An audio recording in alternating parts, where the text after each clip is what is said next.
Amen, amen. Gloire à Dieu. Merci pour tous ces bons témoignages qui est là pour fortifier notre foi, qui est là pour nous encourager encore à marcher dans la foi. Merci à vous tous, peuple de Dieu, tous les femmes et les hommes qui craignent le Seigneur. Et c'est à cause de la crainte du Seigneur que nous sommes là, bien-aimés dans le Seigneur. Nous sommes là parce que nous devons être là, quelles que soient les circonstances.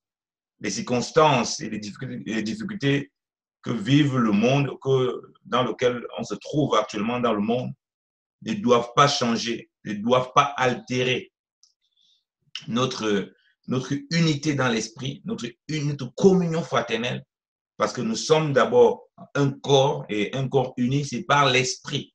Voilà, un corps uni par l'esprit. Donc, c'est l'esprit du Seigneur qui fait en sorte qu'on est un corps. Ce n'est pas parce que, voilà, il y a la situation difficile ou pas qui fait en sorte qu'on n'est pas un corps. Donc, la communion qu'on a, elle est d'abord spirituelle, bien dans le Seigneur. C'est cette connexion spirituelle qui fait en sorte que vous et moi, malgré qu'on n'a pas pu se voir physiquement, à cause des conditions, on a soif, on a le désir de communier. Paul disait aux frères, je désire aller vers vous. Il a dit aux Romains qu'il désire, même aux Colossiens. Il n'est pas là-bas, il désire voir les frères. C'est ces motivations bien aimées dans le Seigneur qui doivent nous animer en tant qu'enfants de Dieu. Désirer la communion fraternelle, désirer d'être en contact les uns les autres, désirer d'être dans la prière bien aimée dans le Seigneur, désirer d'être dans le partage de la parole de Dieu, désirer de manger sous bon pain du Seigneur, parce que c'est ça qui nous identifie en tant qu'enfants de Dieu. Pendant que ça doit être très, très, très difficile dans le monde, nous, on doit être de plus en plus soudés.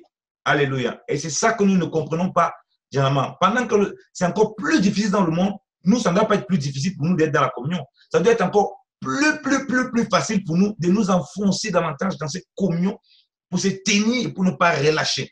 Voilà pourquoi Dieu permet, bien aimé dans le Seigneur, qu'on ait les moyens comme ça pour pouvoir partager, qu'on puisse se voir, qu'on puisse s'encourager, qu'on puisse s'exhorter, qu'on continue la vie de l'esprit. Le Seigneur a dit que là où 2 ou 3 sont assemblés en son nom, il est là.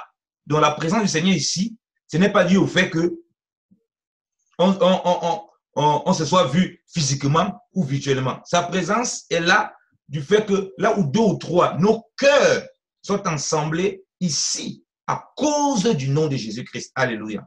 Donc les conditions que nous impose le système, que nous impose la façon dont le monde fonctionne, ne peuvent pas changer, ne peuvent pas altérer ça. Parce que c'est par l'esprit que nous sommes en communion. C'est par l'esprit que nous nous regroupons. Pourquoi? Parce qu'il y a un temps, bien aimé dans le Seigneur, que nous verrons toutes ces choses. Le Seigneur nous a prévenus, bien aimé dans le Seigneur. Et c'est important en tant qu'enfant de Dieu de comprendre les temps dans lesquels nous sommes pour demeurer inébranlables, pour demeurer fermes dans notre marche, pour demeurer fermes dans notre foi, bien aimé dans le Seigneur. Donc, pour que nous continuions à persévérer dans la communion, il faut que nous discernions que le monde ne va pas aller en s'améliorant. Il faut que nous discernions que le monde va être dans une situation catastrophique. Le monde sera dans la panique.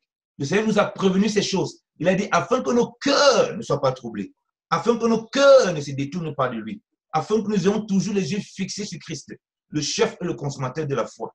Et cette difficulté terrible ne va pas seulement manifester dans le monde, mais elle va se glisser parmi les chrétiens. Donc voilà pourquoi, en tant qu'enfant de Dieu, il est important que nous discernions cela. Il est important que nous nous accrochions de tout notre cœur au Seigneur. Il est important que nous comprenions pourquoi nous sommes là et pourquoi nous ne devons pas relâcher. On peut fermer un lieu, mais c'est nous la maison du Seigneur. Alléluia. On peut nous empêcher de faire ça ou ça, mais c'est nous, bien-aimés dans le Seigneur, qui devons glorifier le Seigneur, qui devons manifester les vertus du Seigneur, qui devons sans cesse, bien-aimés dans le Seigneur, nous accrocher, nous attacher à la parole de vie, au Seigneur Jésus-Christ. J'aimerais lire un passage, on va lire quelques passages, pour qu'on discerne les temps. Alors, je crois que le pasteur Hilaire va m'aider à la lecture, s'il le peut, s'il te plaît. On va lire 2 Timothée chapitre 3, du verset 1 au verset 5. 2 Timothée chapitre 3, du verset 1 au verset 5.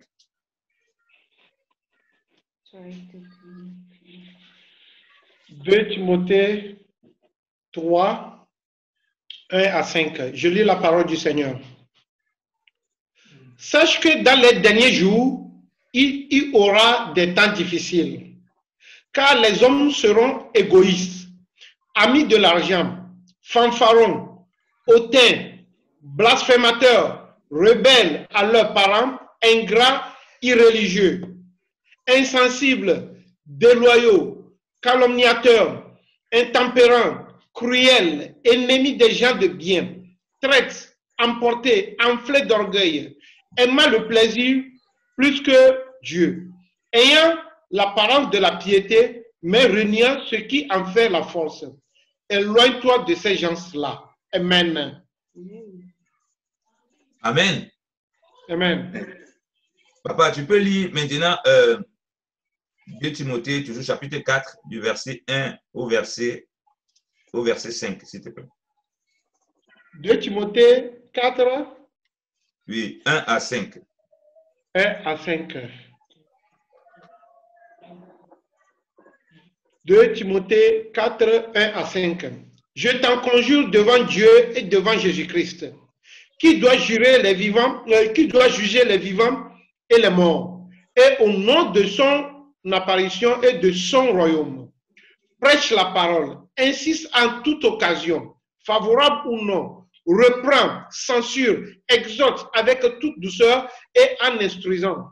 Car il viendra un temps où les hommes ne supporteront pas la saine doctrine, mais ayant la démaillation d'attendre les choses agréables, ils se donneront une foule de docteurs selon leurs propres désirs, détourneront l'oreille de la vérité et se tourneront vers les fables. Mais toi, sois sobre en toutes choses, supporte les souffrances, fais l'œuvre d'un évangéliste, remplis bien ton ministère. Amen. Amen. Alléluia. Alléluia. Amen. Gloire à Dieu. Bien-aimé dans le Seigneur. Il est dit clairement là, bien-aimé dans le Seigneur, dans ces passages que nous avons vus. Nous revenons à 2 Timothée chapitre 3, verset 1. Sache qu'au dernier temps, ou bien dernier jour, il se viendra des temps difficiles, bien-aimé dans le Seigneur. Des temps très difficiles. Quand la parole de Dieu parle cela, elle ne parle pas d'abord aux païens. Elle parle aux chrétiens. Elle parle à ceux qui s'approchent des choses de Dieu. Elle parle, quand il parle à Timothée, ils vivent déjà des temps très difficiles en ce temps. Donc, c'est une parole très prophétique qui retentit pour des poèmes millénaires, hein, qui retentit sur des années, bien le Seigneur. Où on nous parle des temps fâcheux. Dans David Martin, on dit des temps fâcheux. Donc, des temps difficiles. Et quand il parle ici animé de l'Esprit de Dieu. Lui était en captivité. Il voit ce qui va se passer parmi les chrétiens. Ce n'est pas parmi les païens. Parce que c'est le chrétien qui va lire ça, qui peut voir ce qui se passe. Et si on avait continué à l'étude plus long, on va voir qu'il y a des gens qui avaient l'apparence de pété là, qui se glissaient dans les maisons, ça et là, qui faisaient beaucoup de ravages. Donc, parmi les chrétiens, parmi ceux qui disent qu'ils sont de Dieu, parmi ceux qui proclament qu'ils sont du Seigneur, il y aura ces temps tellement difficiles que la caractéristique principale qui va se manifester dans les fruits qui vont sortir de ce type de personnes, les fruits là sont évidents. Et parmi ces fruits-là, on voit bien dans le Seigneur plein de choses. L'idolâtrie, l'amour de l'argent, donc la cupidité, on voit la vanité, on voit la rébellion aux parents, ça et là. On voit vraiment un côté où l'on perd vraiment toute sensibilité aux vertus même humaines. Vous allez voir que quand les gens vont dans les magasins, par exemple, à cause de l'histoire de Covid, quand les gens vident les magasins, ils ne pensent pas que quelqu'un peut avoir besoin de quelque chose. Ils s'en foutent. Si la personne a besoin que je cherche son problème là-bas. J'ai causé avec un frère le jeudi de la semaine passée qui me racontait, qui me parlait de comment il est en France, comment à cause de la difficulté du Covid, il est allé pour faire des courses, il y avait de l'eau. Il a pris des palettes, il avait 2 palettes. Et il y avait une maman qui était là, qui est venue, et c'était fini, il avait un enfant, il cherchait de l'eau. il y avait des gens qui transportaient des grosses palettes, tout ça, qui ne s'occupaient pas de ces mamans, qui ne l'ont pas géré du tout. Donc, les gens étaient sans affection, que vraiment, sans amour. Ils ne pensaient qu'à eux. C'est lui, en tant que serviteur de Dieu, en tant qu'enfant de Dieu, qui a dit non, c'est maman avec l'enfant, on ne peut pas la laisser comme ça. Il a dû partager ce qu'il avait. Comme il avait deux, il a donné une à cette maman bien-aimée dans le Seigneur. Bien-aimée dans le Seigneur. Et c'est exactement ce que ça révèle qui va se passer parmi les chrétiens. Parmi les chrétiens, on parle, il y aura l'idolâtrie de soi. Les gens vont penser qu'à eux-mêmes. Et durant ces moments, qu'est-ce que le confinement fait? On dit non, vous êtes dans vos maisons. Au fait, la situation fait en sorte que les gens sont recentrés sur eux-mêmes. Et si l'enfant de Dieu ne comprend pas qu'il doit vivre au-delà de toutes circonstances la parole de Dieu, il va se retrouver exactement comme ça. Étant recentré sur toi-même, tu as du mal à comprendre, parce qu'on est coupé, on est censé être coupé du monde. Tu es un peu dans ton petit coin, tu pars seulement faire quelque chose, tu évites un peu ceci, cela. Donc, tout contact est un peu brisé. Et quand le contact est brisé, alors, qu'est-ce qui va se manifester? Les vertus qu'on a vues là. L'égoïsme va s'installer énormément puisque tu vas te mettre sur toi-même. Et dans la seconde 21, c'est écrit que quand les hommes seront égoïstes, amis de l'argent, vantards, orgueilleux, blasphémateurs. Donc, on va retrouver ces caractéristiques pas parmi les païens. On dit bien qu'au verset 5, ils auront l'apparence de la piété. Or, la piété, c'est la consécration à Dieu. Mais les vertus qui vont sortir de là, c'est qu'il y aura la traîtrise. Les gens seront enflés d'orgueil. Il y a un tel orgueil. Donc, tu peux voir quelqu'un, il manifeste une des caractéristiques. Ce n'est pas que forcément une personne aura tout ça. On dit que voilà comment ces choses vont se manifester. Donc, comme je dis, le fait de rester dans le coin, le fait de rester dans son coin avec les difficultés là, ça, quand on le veut ou pas indirectement sur le plan humain, ça cultive l'égocentrisme. Tu es un peu recentré sur toi. Et si tu n'as pas cette vie de consécration au Seigneur, si tu ne penses pas à ce que le Seigneur dit, tu aimeras ton prochain comme toi-même, ce qui implique un contact avec ton prochain, ce qui implique de penser à ton prochain, ce qui implique de voir ton prochain. Par exemple, nous savons que pour marcher vers les statuts parfaits de Christ, il nous dit quoi? Qu'il faut que chacun ne regarde pas son propre intérêt, mais à l'intérêt de l'autre. Vous voyez que la condition dans laquelle on vit, ça fait en sorte, ça pousse les gens, ça pousse spirituellement les gens à voir l'intérêt que sur eux-mêmes. Du coup, il ne peut plus avoir l'intérêt de l'autre. Il ne peut plus se soucier de l'autre facilement. On est là selon la chair. Alors, imaginez encore que ça rentre dans l'église. Déjà qu'il y a un seul problème humainement, mais qu'on nous pousse encore dans ces conditions. Ça va faire en sorte que les gens vont encore plus être égoïstes. Les gens vont encore plus être enflés d'eux-mêmes. Et du coup, ils ne vont plus regarder l'intérêt de l'autre. Du coup, quand on ne regarde plus l'intérêt de l'autre, qu'est-ce qui se passe? Le Seigneur nous dit qu'on doit voir notre frère comme étant plus excellent que nous-mêmes. On ne parvient plus à voir les gens comme étant plus excellents et on ne parvient plus à marcher vers le statut parfait de Christ. Combien de chrétiens, à cause de ça, ne sont plus capables de prier? Combien de chrétiens, comme le pasteur l'a dit, ont essayé de trouver un moyen? Il faut que j'installe une application, il faut que je fasse quelque chose pour rester toujours dans la communion fraternelle. Combien désirent vraiment cela? Vous voyez que tout ça fait en sorte que les gens s'enferment et parfois inconsciemment, sans s'en rendre compte. Et ça développe ce côté égoïste et ils vont malheureusement se retrouver dans ces conditions sans s'en rendre compte. Et si tu commences à prendre un des éléments qui est ici, là, tu peux te retrouver en train de manifester plusieurs de ces éléments parce que c'est des choses qui s'enchaînent et qui s'imbriquent, donc qui se mélangent facilement. Parce que lorsque tu commences à être égoïste, derrière l'égoïsme, l'orgueil aussi facilement s'installe. Dès que tu commences à regarder ton propre intérêt d'une façon ou d'une autre, qu'est-ce qui se passe aussi? Tu peux commencer à devenir enflé d'orgueil. Dès que tu commences à regarder ton propre intérêt, tu es enfermé, tu commences à lire la Bible seul dans ton coin. Qu'est-ce qui se passe? C'est que tu peux devenir sage à tes propres yeux. Donc, tu te dis que tu connais déjà tout seul. Puisqu'il n'y a plus personne pour te dire, ah, ici, là, peut-être, il faut faire comme ça, faire comme ça. Tu n'es plus en contact avec les gens. Donc, tu commences à définir les choses selon toi. Donc, dès que tu te mets dans ton coin, tu commences à vivre la vie selon que toi, tu as défini, selon le critère que toi, tu t'es défini. Puisque les contacts sont très peu. C'est pourquoi la communion fraternelle vient pour casser ces choses, pour empêcher, pour éviter que les gens restent dans leur petit monde et créent leur petit monde à eux. Vous voyez déjà que même lorsqu'on pouvait se voir physiquement, c'était difficile. Difficile déjà de vivre ces fruits de l'esprit qui sont contraires à ce qu'on a lu. Imaginez encore à quel point On casse même le fait de se voir physiquement. S'il n'y a pas cette connexion spirituelle, de désirer vivre la parole de Dieu, au-delà de toute situation, alors on va se retrouver dans ce genre de conditions. Alors on va devenir vanité, orgueilleux. Et quand on devient vanité, orgueilleux, il dit qu'il arrivera un temps, on va se retrouver dans ça. On va se retrouver maintenant dans 2 Timothée 4. Car il viendra un temps. Or, pour que les gens ne supportent plus la saine doctrine, il faut que les temps soient difficiles. Il faut que les temps soient fâcheux. Il faut que les temps dans lesquels on vit font en sorte que les gens choisissent d'écouter ont la dimension d'entendre des choses agréables plus que la saine doctrine, puisque la saine doctrine va à l'encontre de cette disposition. La saine doctrine du Seigneur, qui doit produire les fruits contraires à ce qu'on a lu là, va à l'encontre de ce que les gens vont vouloir faire dans le monde, de ce que le monde va vouloir imposer, de ce que le monde va vouloir va mettre en place. Vous allez voir combien de personnes vont prendre le temps pour appeler les frères, pour appeler les sœurs, pour appeler même leur famille, pour appeler les gens. Vous voyez que tout ça, ça renferme les gens. Donc, ça casse des foyers, ça casse des familles. On me parle encore des taux de divorce en Chine à cause du confinement et tout ça. Il y a plein de divorces, bien évidemment, Seigneur. Donc, il y a une animosité qui se passe parce que l'homme se retrouve dans un état où il a du mal à faire des choses qu'il avait l'habitude de faire. Par exemple, sur le plan humain, beaucoup de gens, lorsqu'ils avaient peut-être des problèmes, ils allaient faire du sport, ils allaient faire toutes ces choses. Mais sauf que tous ces éléments-là, comme ce n'est pas appuyé sur l'esprit, ces choses leur permettaient de trouver un certain équilibre sur le plan humain. Comme il n'y avait pas la connexion de l'esprit, dès qu'on les renvoie à la maison, allez, c'est cassé.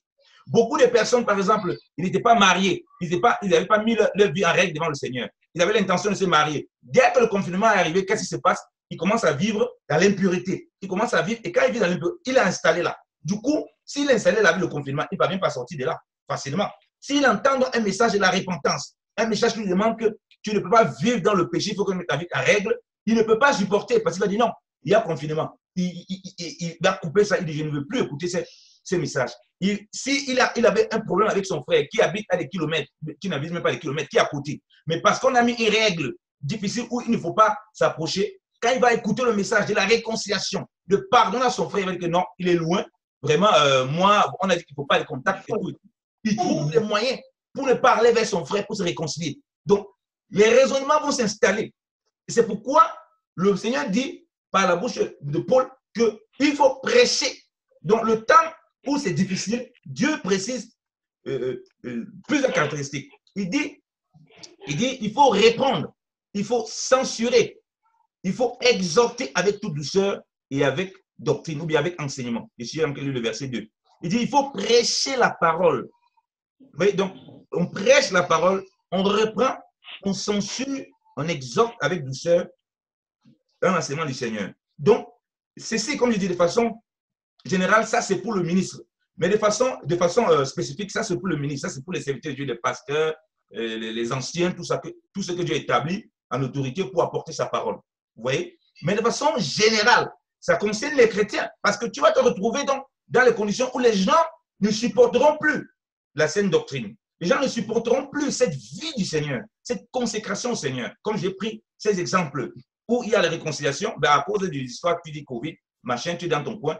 On va te dire, le pasteur va te dire, le frère ou bien le frère va te dire que non, mais il faut que tu ailles voir avec ton frère vraiment pour régler le problème là, ça fait machin. Tu vas dire non, en plus il y a même Covid, à quoi ça sert? Et tu vas rester à cause du Covid, tu vas garder ça, tu vas vouloir écouter les enseignements qui vont dans ton sens, qui disent non, et tout, et c'est comme ça que tu vas te retrouver, comme on a lu dans 2 Timothée chapitre 3, à manifester cette vertu d'orgueil, à manifester cette vertu d'amour propre, bien aimé dans le Seigneur. Donc, il dit, prêche la parole. Nous devons prêcher la parole. Il dit, en tout temps, que le temps soit favorable ou pas. Parce que déjà, le temps n'est pas favorable. Et beaucoup de gens qui me lisent, qui utilisent souvent ces versets, je disais à un frère, il y a des frères qui disent, ici là vraiment, il est venu pour prêcher la parole, peut-être qu'il n'aurait pas dû prêcher la parole à cet endroit et tout et tout. Il dit, frère, les temps sont fâcheux. Donc, on est même dans le cas où il a dit, prêche en temps favorable comme temps défavorable. Nous sommes dans un temps défavorable. Donc, il n'y aura plus de temps favorable. Le temps favorable est passé. Si toi, tu attends encore un temps favorable, tu te trompes. Il n'y a plus de temps favorable, bien aimé dans le Seigneur. C'est le temps défavorable jusqu'à ce que le Seigneur vienne. Donc, ceux qui attendent toujours un temps favorable, une fois qu'on a prêché l'évangile, il n'y aura pas ce temps favorable-là. On ne va plus nous autoriser de prêcher l'évangile. On ne va pas nous encourager. La preuve, toutes les mesures qui sont prises là, elles ne sont pas prises pour encourager qu'il y ait une communion fraternelle parce qu'ils prennent des mesures selon les règles parce que voilà, il faut les restrictions pour le Covid. Donc, ça va à l'encontre des choses où on doit se voir physiquement, où on doit peut-être aller évangéliser dans un certain cas. Mais nous, on doit prêcher la parole. Donc, il n'y a pas un temps favorable pour nous. Jusqu'à ce que le Seigneur vienne, il y aura toujours des difficultés. Au fur et à mesure, les temps seront de plus en plus difficiles. On va voir ces genres de cas, des personnes qui sont de plus en plus enflées, de plus en plus méchants, de plus en plus de conditions. Ça ne va pas aller en s'améliorant. Et si nous ne comprenons pas ça, et nous rentrons dans le circuit du monde, alors on ne pourra plus prêcher la parole avec insistance. On ne pourra plus prêcher la parole avec insistance. Ça, c'est le premier point. Il dit reprends. Ça veut dire que quand les temps sont difficiles, il ne faut pas seulement prêcher, il faut reprendre.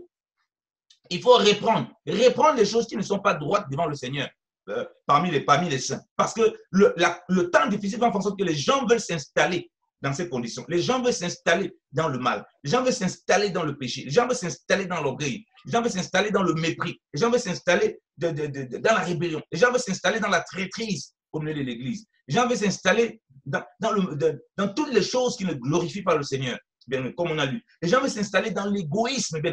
On dit sans affection naturelle. Ennemis des gens de bien. Donc les gens vont devenir ennemis. Et nous ne devons pas encourager cela. Nous devons reprendre. Vous voyez bien le Seigneur. Le Seigneur ne demande pas seulement de reprendre. Il dit en plein, on doit censurer, bien le Seigneur. S'il y a un moment où on doit faire attention, où on doit censurer, c'est quand les temps sont difficiles. Pourquoi? Parce que les gens sont plus difficilement, ils écoutent.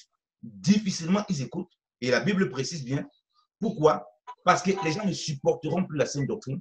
Ils vont détourner leurs oreilles. Je vais vous lire la Bible maintenant, c'est comment c'est écrit. Verset 3. Car le temps viendra auquel ils ne souffriront point la saine doctrine, mais aimant qu'on leur chatouille les oreilles par des discours agréables. Et ils chercheront des docteurs qui répondent à leurs désirs et ils détourneront leur oreille de la vérité et se tourneront aux fables. Vous voyez, la Bible matin dit, le Seigneur dit, on demande qu'on les chatouille, comme quand on prend les oreilles d'un enfant, comme ça, il est content, il rigole. Il dit, dans ces temps difficiles, c'est ce qui va se passer. Vous voyez les chrétiens qui mentent en ces conditions et qui conscients que non, vraiment, en ces situations-ci, le mensonge peut passer parce que le monde passe par les temps difficiles. On entend des choses comme ça et on est choqué. Et c'est des choses comme ça qu'on va voir se manifester à cause de la situation difficile. Ça devient un prétexte donc pour laisser que la chair rentre dans toute son extase. Et c'est là où il faut dire non.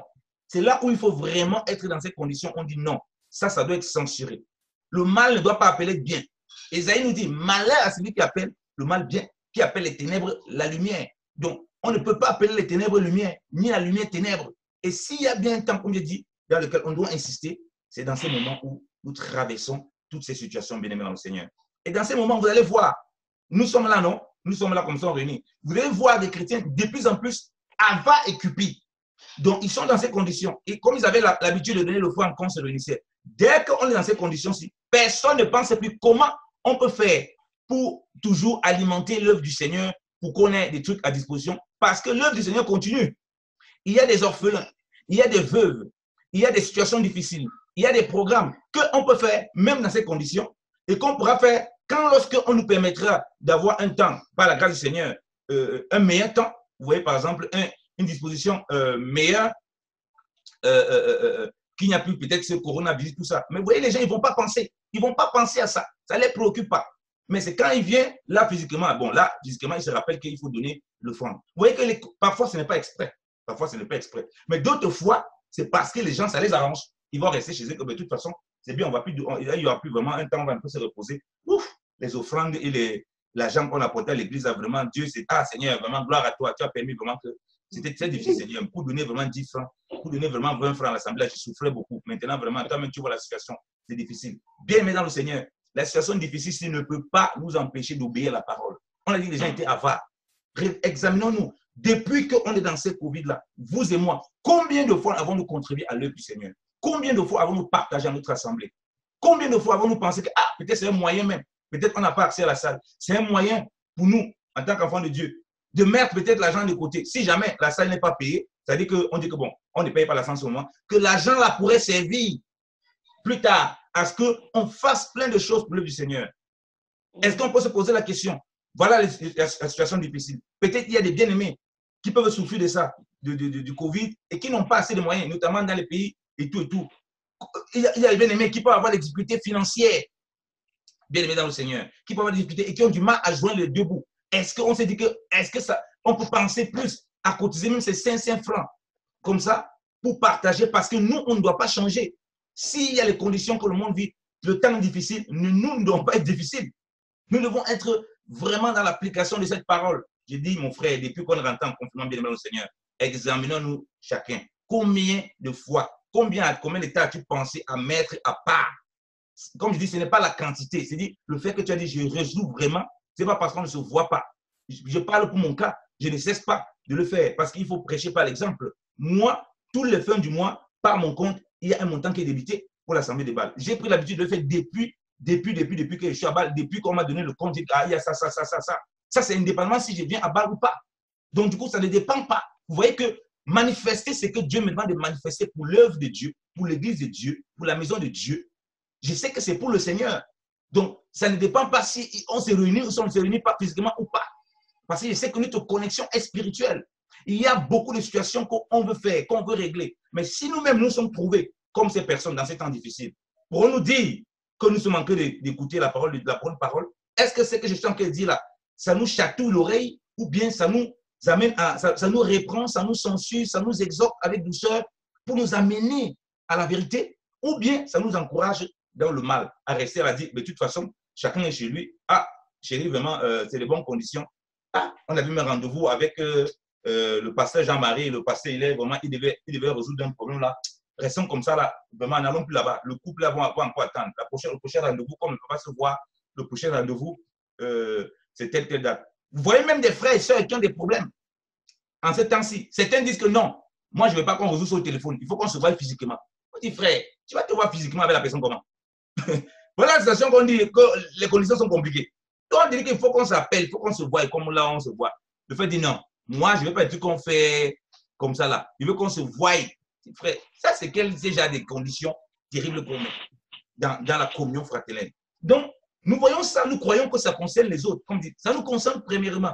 Est-ce que nous n'avons pas été dans un orgueil qui n'a pas glorifié le Seigneur? Bon, l'orgueil ne glorifie le Seigneur de toute façon. Est-ce que nous ne sommes pas les mis en... Vous savez ce que ça veut dire enflé d'orgueil? C'est comme la pâte. Donc, l'orgueil, on présente l'orgueil comme une pâte. Et puis, on a mis la levure, comme ça, là. Ça a gonflé. Donc, quelqu'un qui est enflé d'orgueil, c'est quelqu'un qui est tellement recentré sur lui, qui a un tel mépris des autres. Et généralement, même les personnes enflées d'orgueil, c'est les personnes qui sont ennemies des gens, qui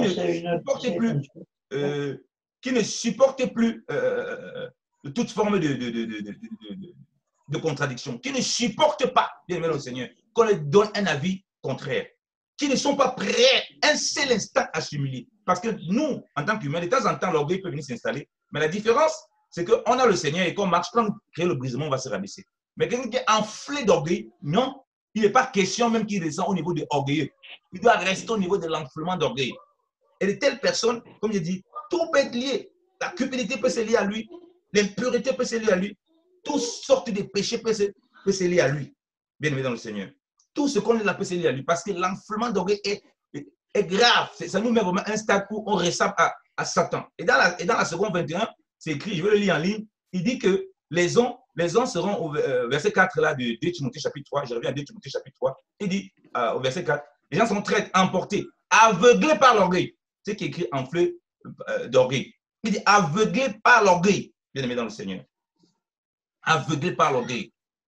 Aveuglés par l'orgueil. Les gens aujourd'hui, ils pensent plus à aller faire les courses, comment ils vont garder les commissions. Ils vont garder les commissions chez eux, ils vont préserver machin. Mais ils ne pensent pas à l'œuvre de Dieu. Ils ne pensent pas comment il faut mettre à disposition les moyens. Regardez, notre sœur a perdu encore de ses frères. N'allons pas nous l'assister, tant spirituellement, tant physiquement et que financièrement. Si nous pensons seulement que nous allons remplir nos maisons et que nous pensons que nous sommes dans l'œuvre de Dieu au-delà de toutes ces choses, alors on n'a pas compris ce que ça veut dire des temps difficiles. Et nous, on est tombés dans les pièges. L'Écriture nous prévient qu'il y a eu un temps difficile parmi les saints. La famine était venue parmi les saints. Mais les frères et sœurs avaient résolu de contribuer pour aider ceux de Judée parce qu'ils étaient vivement touchés. C'est un peu comme ce que nous vivons. Il y a des frères et sœurs qui sont vivement touchés par les situations. Mais si nous, on reste orgueilleux, enflés d'orgueil, recentrés sur nous-mêmes, égoïstes, alors on ne pourra pas accomplir l'œuvre de Dieu. Revoyons vraiment nos cœurs devant le Seigneur. Revoyons nos cœurs devant le Seigneur. Est-ce qu'on contribue vraiment? Est-ce qu'on contribue vraiment? Ne contribuons pas simplement là comme ça parce qu'on est là. Gloire à Dieu. C'est un très bon point. Mais que nous ne nous retrouvons pas dans 2 Timothée chapitre 3 là. Sinon, autrement, la Bible dit quoi? Éloigne-toi, ayant l'apparence de la piété, au verset 5 de 2 Timothée 3. Je vous bascule entre les versets, désolé. Ayant l'apparence de la piété, mais ayant régné ce qui en fait la force. Et on dit, éloigne-toi de tels gens. Vous voyez que quand les temps sont difficiles, la Bible ne ment pas. La Bible ne fait pas de concessions. Parce qu'on sait à quel point ça peut infecter. Nous-mêmes, on voit dans ces conditions-ci. C'est difficile. C'est très difficile. Donc, Dieu nous montre à quel point c'est tellement dangereux. Or, l'Écriture nous dit que fuyez l'impudicité. Chaque fois qu'on nous dit, Dieu nous dit de nous éloigner ou bien de fuir, ça veut dire que la chose-là peut terriblement nous détruire, peut nous affecter. On peut croire qu'on est fort face à cela, mais ça va nous renverser. Donc, si on n'est pas dans la prière, si on ne s'éloigne pas de ce genre d'attitude, si on ne fuit pas ça de tout notre cœur, si on ne fuit pas toutes les conditions qui sont mises là, en désirant pleinement de vivre le Seigneur, parce que c'est la seule façon de fuir ça, en acceptant pleinement la parole du Seigneur, qui va nous censurer, qui va nous reprendre, qui va nous être prêché, et qui va nous être enseigné en toute douceur, alors on va manifester ces fruits d'une façon ou d'une autre. Contribuons-nous à l'assemblée comme ça se doit? Je touche cette question parce que c'est ce que les aime dans mon cœur. Contribuons-nous vraiment? Ou bien on est simplement pour chanter des cantiques, écouter la parole, dire Alléluia, Amen, Alléluia, Amen. Mais lorsque on dit qu'il faut aller faire les courses, là on va vider tout notre portefeuille pour prendre les affaires et mettre dans nos maisons bien aimées dans le Seigneur. Est-ce que nous sommes vraiment humbles? Est-ce que nous sommes vraiment humbles? Est-ce que ce moment de confinement n'a pas permis que nous voyions que nous avons de l'orgueil envers nos frères et sœurs et que nous passons, qu'on s'assoit et dit, ah Seigneur, regardons un peu toutes les situations qu'on vit dans le monde, qu'on vit dans l'assemblée, dans nos maisons. Est-ce que nous n'avons pas agi avec orgueil quelque part et essayer de résoudre cela? Combien de chrétiens, durant ce moment de confinement, restent dans des conflits qu'ils ne veulent pas résoudre? Qu'ils se plaisent à rester et à être à l'aise dedans. De toute façon, tout c'est la faute du confinement. On trouve une occasion de s'accrocher sur le confinement.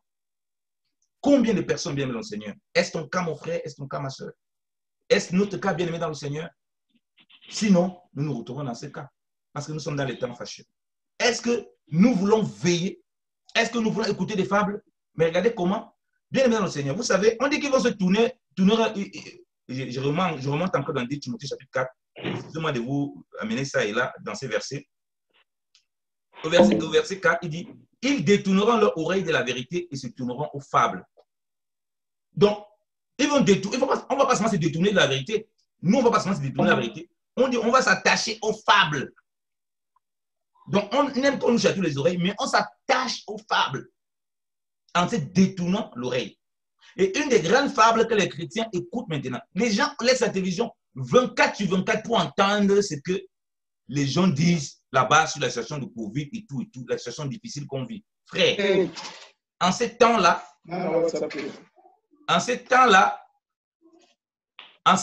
bien aimé dans le Seigneur, il ne faut pas être focalisé sur ce que le monde dit. Si tu commences à être focalisé sur ce que le monde dit, tu es plutôt enseigné par le monde. C'est plutôt ça auquel tu seras attaché. Quand on va te dire, ici, là, c'est comme ça, pense à toi-même, allez faire des courses, remplissez.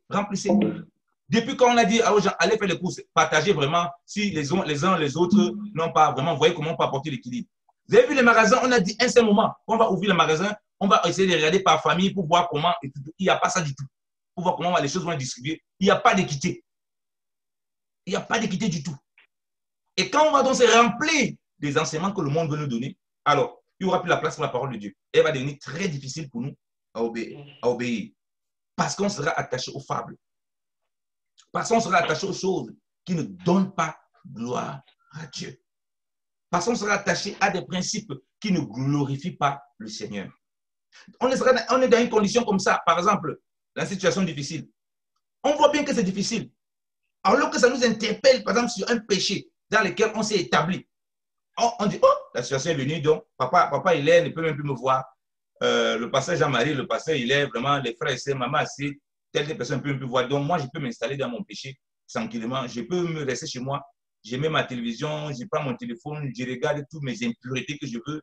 on ne va plus venir me dire quoi que ce soit. Je fais tout ce que je veux. J'ai insulté les gens comme je veux.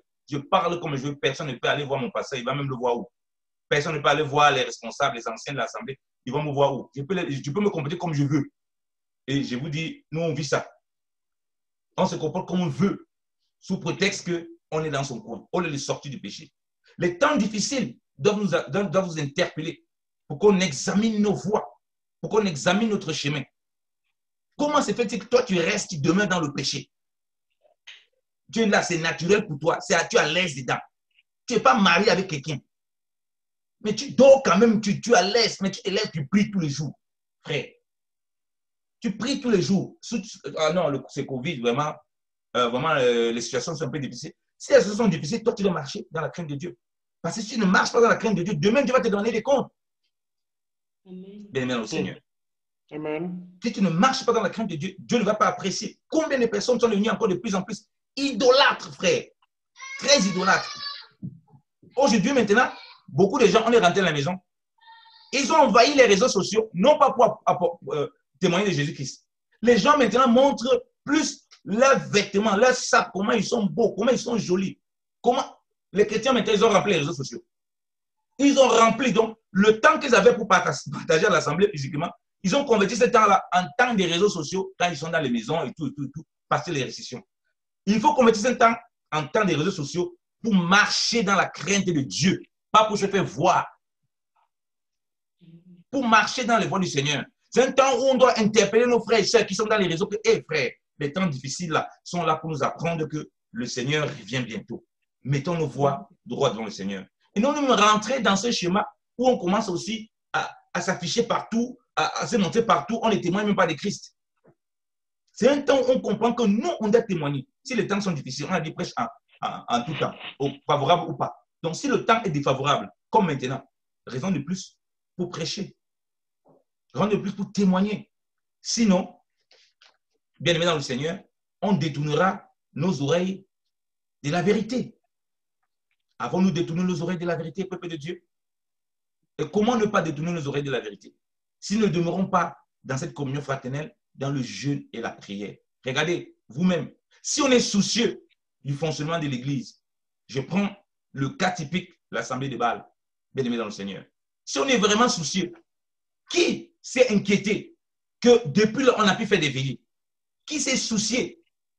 L'insouciance qu'il y a là, qu'on voit manifester dans les fruits qu'on a mis là. Qui s'est soucié qu'il n'y a plus de veillées? Alors qu'on connaît les bienfaits que ça nous a apportés. Sommes-nous attachés plus à rester dans nos maisons, à ne rien faire, à dormir, qu'aux vertus du Seigneur? Qui s'est soucié des mardis de prière? Qui s'est soucié des études bibliques de jeudi? Pendant que tu n'as pas ces études bibliques, tu ne t'es pas soucié de ces choses qui sont nécessaires pour ta croissance. Comment allons-nous produire les fruits du Seigneur? Qui s'est soucié de ça, bien-aimé dans le Seigneur? Ce n'est pas, bien-aimé dans le Seigneur, des choses que le Seigneur a créées, bien-aimé. Nous devons garder le cap. L'Église qui est née dans la Bible, elle est née, vous le savez. Jésus-Christ est venu dans la... Je dis toujours à certaines personnes, ça c'est pour expliquer à certaines personnes qui disent, ouais, l'évangile, il faut un temps favorable. Ouais, parfois ici, vraiment, tu n'as pas eu. Il dit que ça, c'est une hérésie la plus absolue. Déjà qu'on a eu trop même de grâce, que, comme on le reconnaît comme ça, que oui, voilà, vous pouvez vous réunir pour prier, on ne va pas vous persécuter. Physiquement, on ne va pas vous persécuter. On va venir vous arrêter, vous couper, à part dans certains pays. On a eu trop de grâce. L'évangile dans la Bible n'a jamais été accepté. Jamais. Luc chapitre 4, Jésus-Christ vient, il dit, l'Esprit du Seigneur, c'est moi, il m'a envoyé voilà, pour délivrer les captifs et tout, et tout, et tout.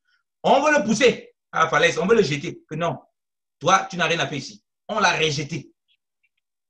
Les apôtres l'ont attendu au jour, le Saint-Esprit est attendu au jour de la Pentecôte. Les apôtres étaient là. Dès qu'ils sont sortis de commencer à proclamer le nom du Seigneur, on les a persécutés et les principaux sacrificateurs et les anciens des peuples leur ont interdit, et ils avaient ce pouvoir de par César, ce pouvoir de par l'Empire romain, interdit d'annoncer au nom du Seigneur Jésus-Christ.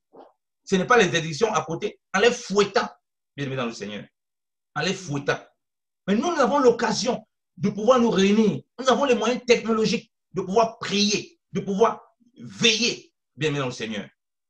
Au lieu qu'on profite au maximum de cela Mais lorsqu'il y a une petite situation comme ça, on abandonne ces choses-là. Et quand on abandonne ces choses, comment voulons-nous ne pas nous retrouver là-dedans? Voilà pourquoi quand je lis ça, je me regarde dedans. Je me vois dedans. Qu'est-ce que moi j'ai fait pour dire, ah, où sont les serviteurs de Dieu, où sont les responsables de l'Assemblée? Moi, je veux qu'on retrouve les mardis de prière. Moi, je veux qu'on retrouve les jeudis d'études bibliques. Je veux qu'on retrouve les moments de veillée qu'on avait, où on jeûnait, ces moments de jeûne-là. Ça me manque parce que je vais être attaché à ça. Je ne veux pas être emporté par ce vent. Parce qu'en étant attaché à ces choses-là, que nos oreilles vont être sensibles à la vérité et on va se détourner en même temps du mal. Mais les jours de prière là, et les autres jours là, j'ai fait autre chose. Alors que ces jours même déjà, même quand physiquement il y avait moyen d'être là, je ne venais pas, je m'arrangeais à contourner. Ou bien je venais de temps à autre. Est-ce que c'est pour la gloire du Seigneur? Bien-aimé dans le Seigneur. Est-ce que nous pouvons dire, quand nous nous comportons comme ça, que nous ne sommes pas comme ceux-là qui aiment qu'on les chatouille les oreilles? On les dit les choses qui les plaisent? Est-ce qu'on ne pourrait pas dire qu'on est comme ces gens-là, qui sont enflés d'orgueil, vaniteux, sans fidélité? Est-ce qu'on peut dire qu'on a la fidélité là, qu'on lit ses caractéristiques? Est-ce qu'on peut dire qu'on a la fidélité? Est-ce qu'on peut dire qu'on a la fidélité? Au verset 3, je vais lire. Insensible, implacable, calomniateur, violent, cruel, ennemi des gens de bien. Et dans David Martin, si c'est écrit, la deuxième personne, le deuxième qui est implacable là, c'est marqué sans fidélité. Est-ce qu'on peut dire qu'on était vraiment fidèle dans l'accomplissement, dans l'œuvre dans laquelle nous sommes bien dans le Seigneur, où le Seigneur nous a établis pour qu'on fasse prospérer l'œuvre de Dieu par tous les moyens? On commence à faire prospérer l'œuvre de Dieu d'abord nous-mêmes en s'impliquant dans tout ce que l'Assemblée a besoin pour tenir ferme, pour surmonter toutes les étapes, les uns les autres, donc que fortifier notre foi, bâtir notre foi et aider les uns les autres. On commence par là. Deuxièmement, on donne ce que nous avons, nos moyens. On donne de notre argent, on donne de notre temps. Là, on a donné notre temps, bien aimé le Seigneur. On doit donner tout, pas simplement le temps. On doit aussi donner la poche, bien aimé le Seigneur. Ce n'est pas parce qu'on a distance là qu'on a plus accès à notre compte. Alléluia. Alléluia. Amen. Ce n'est pas parce qu'on a distance qu'on a plus accès à notre compte. Oui, on doit parler de tout, bien aimé le Seigneur. On doit sauter rien. Amen. Sinon, on n'est pas en train de prêcher la vérité. Paul dit quoi? Au verset 5 de 2 Timothée chapitre 4 là. Il dit, mais toi, veille en toutes choses, souffre les afflictions, fais l'œuvre dans l'évangéliste, rends ton ministère pleinement approuvé. Et ceci, ça me concerne. Oui, vous avez dit que oui, c'est un serviteur de Dieu qui apporte, mais ça vous concerne aussi vous tous. Nous tous, on doit être sobres, on doit éveiller et faire l'œuvre par rapport au ministère selon que le Seigneur nous a appelés. Nous sommes là dans l'œuvre. Donc, nous devons souffrir les afflictions. Voilà une affliction que le monde nous donne. On ne peut pas se voir physiquement. Comme j'appelle encore maman, j'ai tellement envie de voir. J'ai appelé certains frères. J'ai tellement envie de les voir. J'ai ce désir de les voir. J'ai tellement envie de les voir. Bien aimé dans le Seigneur. Ça me manque tellement. Et je souffre à cause de ça. Mais ça ne va pas m'empêcher de faire tout ce que le Seigneur veut que je fasse. De trouver le temps d'appeler mon frère. De trouver le temps d'être là, de partager ensemble. De trouver la force et le temps nécessaire pour faire les opérations qu'il faut pour contribuer financièrement à l'œuvre du Seigneur. Donner ma contribution pour qu'on voie ce qu'on peut faire dans l'œuvre du Seigneur, bien aimé dans le Seigneur. Est-ce que nous pouvons dire devant le Seigneur que nous faisons ce qu'il attend vraiment de nous? Est-ce que nous pouvons répéter ça devant le Seigneur? Est-ce qu'on peut dire que nos voix sont pures et que dans ces temps difficiles-là, on se voit vraiment là-dedans? Examinons-nous. Voilà Maman Asri qui a passé ces deuils-là. Combien parmi nous l'avons appelé? On a reçu ce message-là. On dit que les gens sont devenus sans affection naturelle. On dit que sans affection, donc les gens sont insensibles. Vous voyez, les gens sont très insensibles à la situation des autres. Tellement insensibles. Est-ce que nous l'avons appelé? On dit, ah, vraiment, elle a encore eu un deuil. Et Seigneur, console ta servante. Voilà le deuxième deuil qu'elle a encore comme ça, un peu de temps. Est-ce que nous sommes souciés même? Ou bien nous avons continué dans notre truc? On dit insensible. Regardez comment les gens sont insensibles, frère, tellement insensibles. Les gens ont peur de ce corona comme si c'était, ils avaient rencontré, je ne sais pas, un démon en face. Et de ce point, les gens sont devenus tellement insensibles. Dans le monde, les gens ont plus peur de ça que de faire l'œuvre du Seigneur. Et quand les gens se comportent comme ça, qu'est-ce qu'ils accomplissent? Vous savez très bien ce qu'ils sont en train d'accomplir quand ils accomplissent ça. Et que nous-mêmes nous accomplissons si nous nous comportons comme ça. Jésus-Christ a parlé de la parabole de celui qui avait été frappé à Jéricho par les brigands. Le Lévite est passé. Et on l'a mis là. Il était presque mort. Donc, on l'a jeté là comme presque mort. Dépouillé. Le Lévite est passé. Il a dit, je ne touche pas moi ça. Le sacrificateur est passé. Il a dit, je ne touche pas moi cette histoire. C'est quelle histoire ça? Non, non, non. Pourquoi? La loi dit qu'il ne faut pas qu'il touche les trucs comme ça. Les morts, les cadavres, les trucs comme ça. Donc, il ne sait pas. Du coup, il passe. Voilà ce que le corona a fait. Les gens ont tellement peur maintenant d'appliquer la parole de Dieu qu'ils regardent les gens en état de peur. Ce n'est plus la foi. Et du coup, on devient quoi? Insensible. Quand je suis un enfant de Dieu, je ne dois pas avoir peur. On a donné des témoignages ici. Comment Dieu guérit bien dans le Seigneur. Et Papa Moreau a donné des témoignages. Les fonds de comment Dieu guérit. Même si certains peuvent mourir parce que toute chose doit contribuer à la gloire du Seigneur. Alléluia. Mais il veut qu'on soit là pour le service du Seigneur. Un pasteur, on avait partagé cela quand le Covid était fort comme ça, en Italie. Pendant qu'il était malade, il avait prié pour les autres malades. Et il est mort. L'hôpital, les docteurs se convertissent, les infirmiers, parce qu'il a sémé la vie du Seigneur. S'il s'arrêtait simplement dit, hey, Seigneur, ma vie, tu sors d'ici. Il ne pourrait plus penser à ça. Le témoignage qu'on donne, c'est ça, c'est pour témoigner de Christ, pour vivre cela bien dans le Seigneur. Donc, il est temps pour nous, bien dans le Seigneur, de comprendre que c'est les temps fâcheux, de mettre nos voix en règle devant le Seigneur, d'examiner nos voix et de veiller à ce que ces choses-là ne rentrent pas dans nos cœurs, cette insensibilité. Que cette insensibilité rentre, tous ces trucs-là, les calomniateurs. La calomnie va s'installer profondément. Profondément. Parce qu'on ne se parle plus, parce qu'on ne se voit plus. Quand on se voit, on peut encore se parler, mais quand on ne se voit plus, tous ces vertus qu'on a lues là, facilement, bien aimé notre Seigneur. Et moi, premièrement, je le reconnais. Facilement, on va se retrouver là-dedans. Et nous avons besoin d'aller à une vraie repentance, c'est-à-dire à nous accrocher à la parole du Seigneur. Il a fait tel qu'il faut. Retrouvons nos temps de veiller. Retrouvons nos temps de jeûne. Retrouvons nos temps de prière en assemblée et personnellement. Retrouvons nos temps d'études bibliques. Le Seigneur va venir prendre l'église dans ces conditions.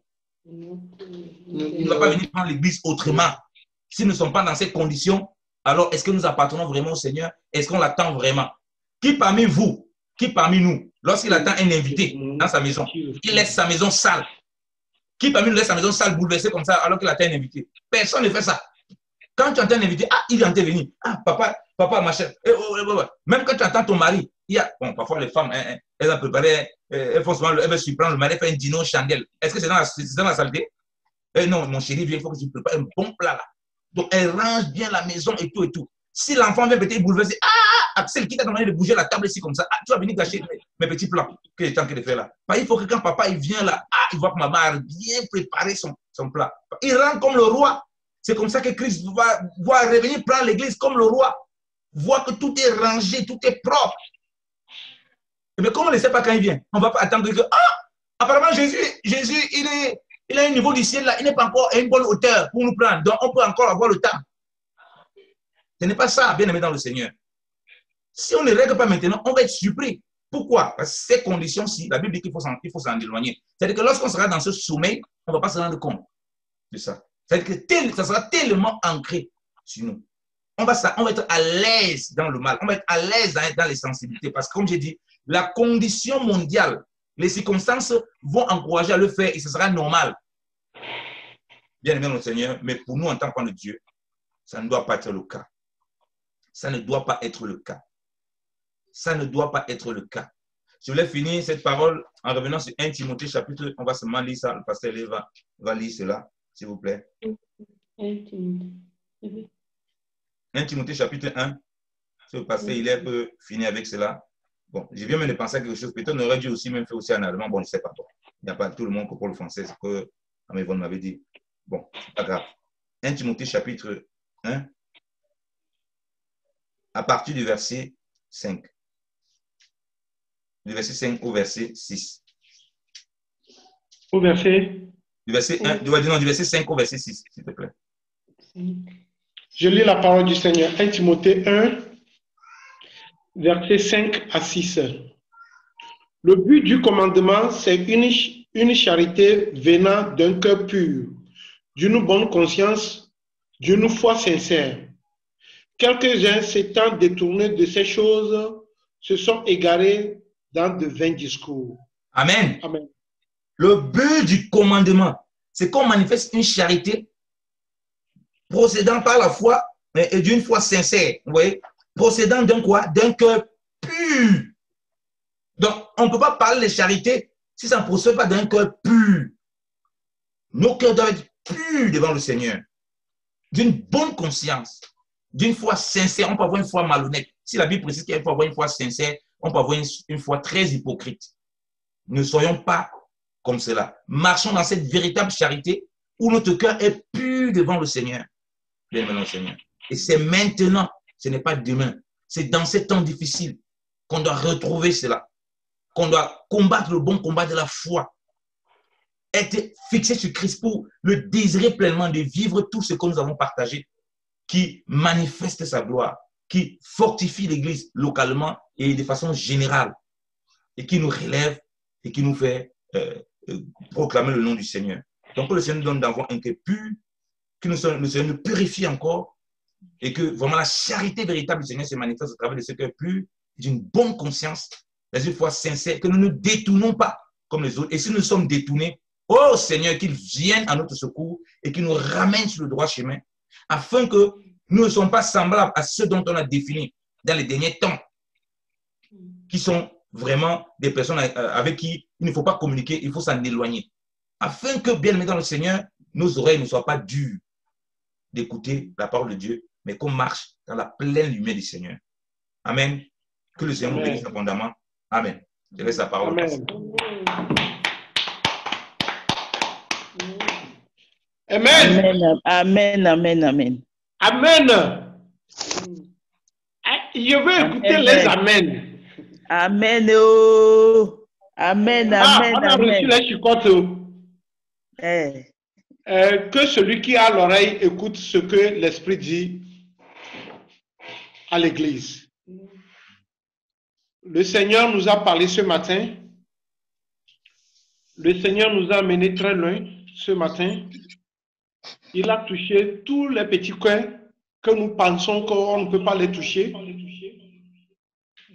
Et maintenant, nous rendons gloire au Seigneur parce que c'est parce qu'il nous aime, qui nous parle de nos péchés chéris. Alléluia. Amen. Parce qu'il y a beaucoup de choses, nous pensons que personne ne voit, personne ne peut voir, personne ne peut remarquer. Mais Dieu lui voit tout. Et Dieu passe par ses serviteurs pour nous tirer l'oreille. Premièrement, le Seigneur nous soutient dans nos faiblesses.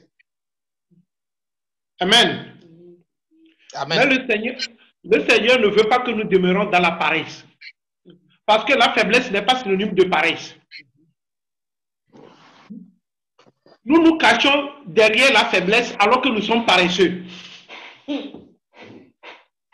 Nous nous cachons derrière la faiblesse alors que nous sommes des fainéants.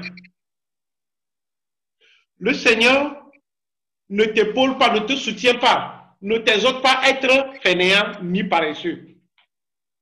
Donc ce matin, on a touché plein de cœurs pour nous. On nous a parlé de nos engagements dans l'œuvre du Seigneur.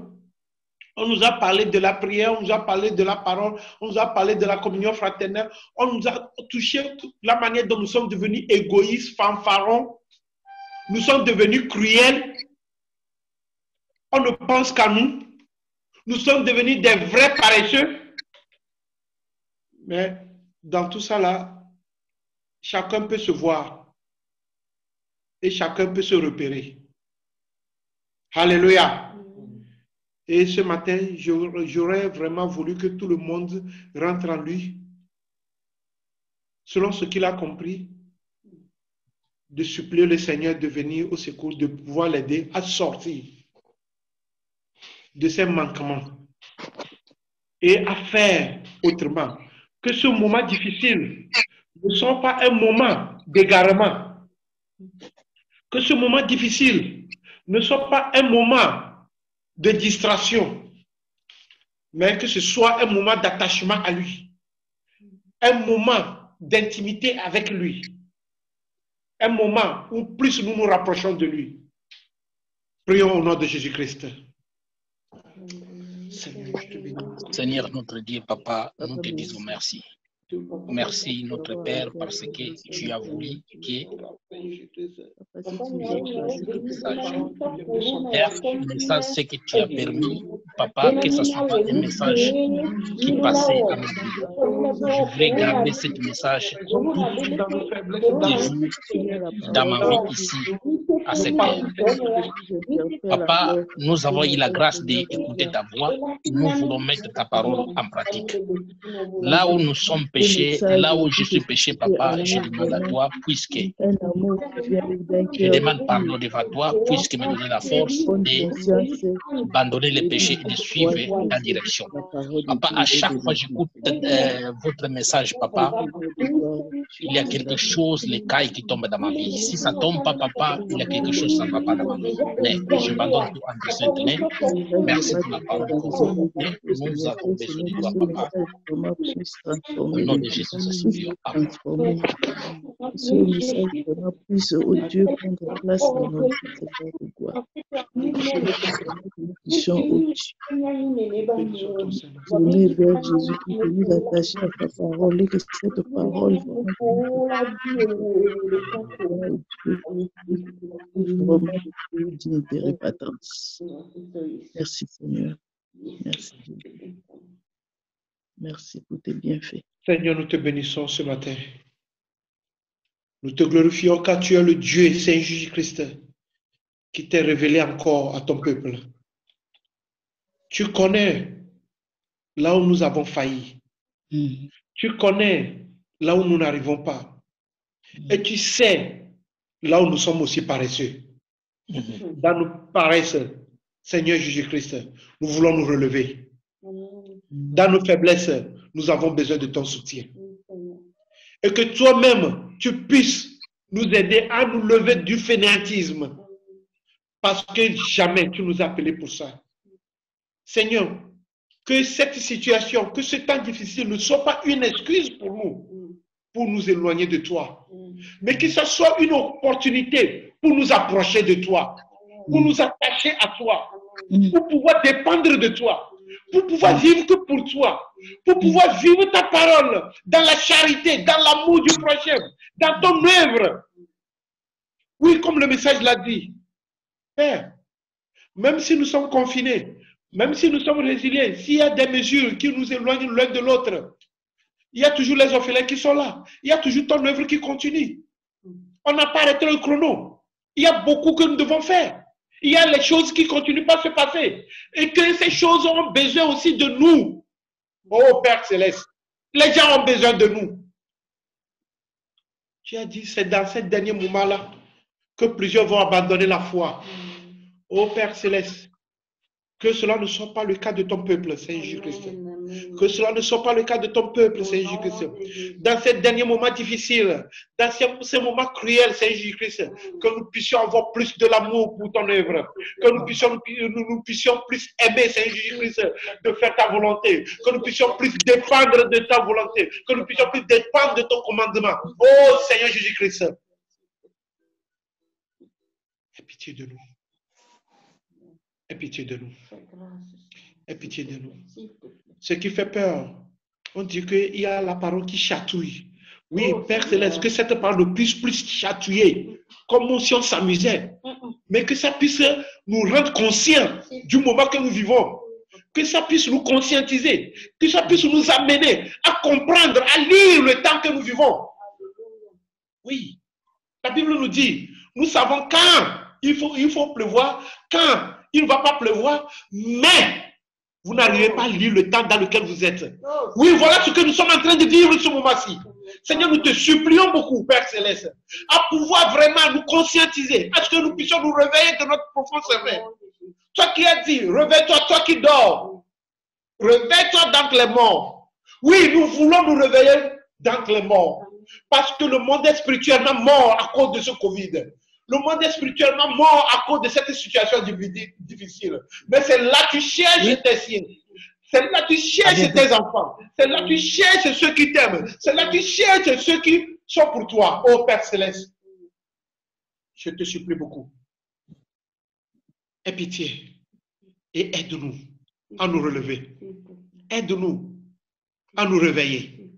Aide-nous vraiment à dépendre de toi. À toi la gloire ce matin. Merci pour la parole. Et que cette parole, une fois encore, ne puisse pas chatouiller, mais que cette parole puisse conscientiser, puisse nous aider pour un nouveau départ avec toi. Afin que nous puissions organiser notre vie selon toi et non selon le monde.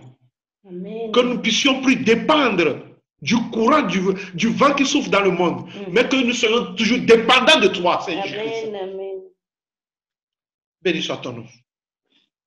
Au nom de Jésus-Christ. Amen. Amen. Amen. Amen. Amen. Amen. Amen. Que le Seigneur bénisse son Église. Amen. Vraiment, c'est un message qui nous interpelle beaucoup.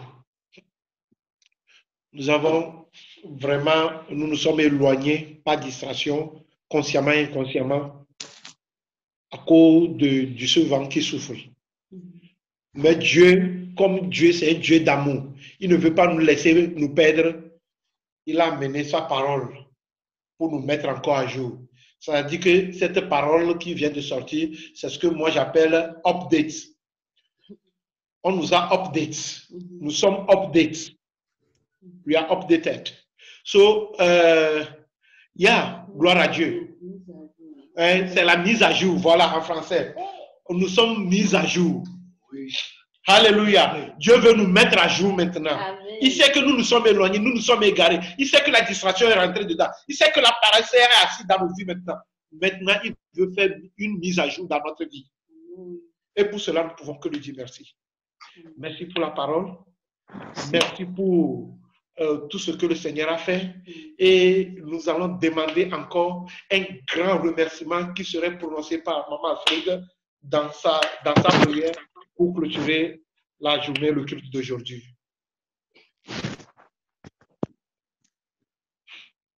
Oui, Seigneur. Merci vraiment pour ce message, Seigneur, qui nous a permis d'écouter encore ce matin, Seigneur de gloire. Si tu as permis, Seigneur, que nous écoutons ce message parce que tu nous connais. C'est pourquoi vraiment tu nous as encore rappelé. Parce que comme la Bible a dit dans 1 Timothée 1, 5 à 6, que le but vraiment de ce message est de nous susciter à avoir un amour pur, dans un cœur pur, Amen. Une bonne conscience et d'une foi sincère. Alléluia. Merci, Papa. Merci, Il Seigneur. nous a parlé, nous savons que ce message ne peut pas tomber dans les oreilles des sourds. Laisse que ce message vraiment puisse susciter à nous une repentance, que ça puisse produire à nous le fruit d'une repentance afin que nous puissions vraiment revenir vers toi avec un amour sincère, avec une foi sincère et pure. Papa, nous nous abandonnons seulement entre tes saintes mains. Comme nous disons toujours, de nous-mêmes, nous ne pouvons pas. C'est toi seul qui peux opérer tout cela en nous. Merci. Merci, Seigneur. Merci. Et nous savons vraiment que nous allons nous appliquer avec ton aide. Au nom de Jésus-Christ. Amen. Amen. Amen. Amen.